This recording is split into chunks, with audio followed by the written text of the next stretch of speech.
भाषेच्या नावावर मारहाण करणं चुकीचं, मुख्यमंत्री देवेंद्र फडणवीसांचं वक्तव्य. भाषा येत नसेल तर व्यापाऱ्याची चूक काय, फडणवीसांचा सवाल. शक्तीपीठ महामार्गाच्या विरोधाबाबत मुख्यमंत्र्यांचं मोठं वक्तव्य. शक्तीपीठ महामार्ग व्हावा ही सरकारची भूमिका, शेतकऱ्यांना सरकारची भूमिका समजावून सांगू, मुख्यमंत्र्यांचं वक्तव्य.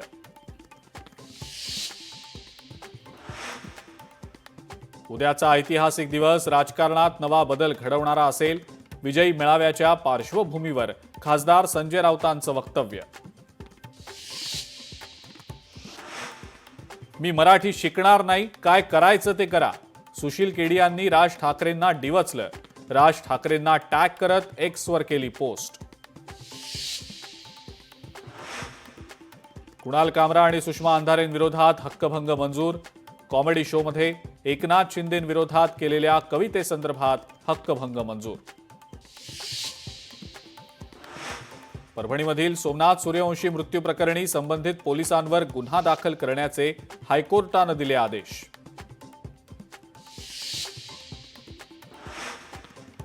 छेड काढण्यास विरोध केल्यानं वडिलांना मारहाण.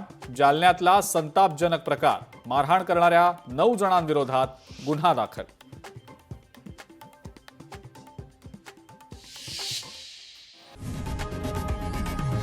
लोकशाही मराठी ऐका, पहा, जागरूक रहा.